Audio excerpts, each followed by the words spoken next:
रोजाना एक ऑटो में एक भाभी मेरे साथ जाती थी। एक दिन बारिश में मैं कार ले गया तो भाभी को लिफ्ट दे दी। ये बात आज से 2 साल पहले की उन भाभी की है जो 2 बच्चों की माँ थी। लेकिन भाभी को देखकर कोई भी ये नहीं बोल सकता था कि इनके 2 बच्चे होंगे। मैं रोज की तरह अपने ऑफिस ऑटो से जा रहा था, तभी मेरे पास एक भाभी आकर बैठ गईं। वो थोड़ा जल्दी में दिख रही थी और उनके चेहरे पर एक अजीब सी उदासी भी दिख रही थी। मैं उनको देखता रहा। फिर जहां भाभी को जाना था वो वहां उतर कर चली गई।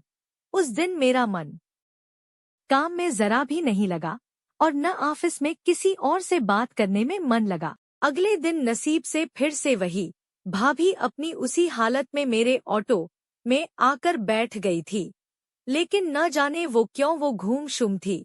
अब भाभी लगभग रोज ही मेरे साथ ऑटो में जाने लगी थी। एक दिन सुबह से ही बारिश हो रही थी तो मैं उस दिन अपनी कार लेकर गया था। जब उधर से वापस आ रहा था तब वो ऑटो के इंतजार में खड़ी थी और बारिश में भीग रही थी। मेरी नजर भाभी पर पड़ी तो मैं कार रोककर उनको देखने लगा। मैंने कार उनके पास रोकी और उनसे कहा, अरे आप तो पूरी भीग रही हैं, कार में आ जाओ भाभी जी, मैं आपको आपके घर तक ड्रॉप कर देता हूँ। पहले तो वो बोली, मैं आपको पहचानती नहीं हूँ। मैंने कहा, भाभी आप रोज जिस ऑटो से जाती हो मैं भी उसी से जाता हूँ और अब आप ज्यादा सवाल मत करो, अगर आप ज्यादा भीग गईं तो बीमार हो जाएंगी। भाभी के मना करने पर भी मैंने उनको अपनी कार में बैठा लिया। वो ठंड से कांप रही थी। मैंने कार का हीटर चालू कर दिया जिससे उनको थोड़ा आराम मिलता दिखने लगा। मैंने भाभी से उनका नाम पूछा तो उन्होंने अपना नाम रूही बताया। मैंने कहा, मैं रोज आपको देखता हूँ, आप किसी ऑफिस में काम करती हैं ना? वो बोली, हाँ, मैं पास ही एक ऑफिस में काम करती हूँ।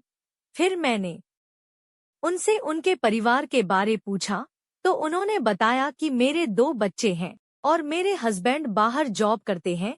भाभी मुझे अपने घर का रास्ता बताती जा रही थी और मैं उनके बताए रास्ते पर कार दौड़ाए चला जा रहा था। तभी भाभी ने एक घर के सामने कार रुकवाई और मुझसे कहा, आप अंदर आ जाओ, चाय पीकर जाना। मैंने कहा, ओके। उन्होंने घर का गेट खोला तो अंदर उनके 2 बच्चे थे जो 4 साल और 2 साल के थे। भाभी के बच्चे एक आया के पास रहते थे। भाभी के आने पर वो आया बच्चों को लेकर अंदर के कमरे में चली गई। मैं वहीं सोफे पर बैठ गया और वो बाथरूम में चेंज करने चली गई। वो बाहर आई। रूही भाभी मुझसे बोली, आप बैठो, मैं चाय बनाकर लाती हूँ। वो रसोई में चली गई। मैं उनके पीछे पीछे रसोई में चला गया। मुझसे बोली, ये क्या बदतमीजी है। उन्होंने मुझे एक धक्का दे दिया। मैं वहां से जाने को हुआ तो मुझसे बोली, मुझे तुमसे कुछ बात करनी है। मैंने पूछा तो उन्होंने मुझे बताया, मेरे हस्बैंड महीने में 3 बार आते हैं, आज तुम यहीं रुक जाओ।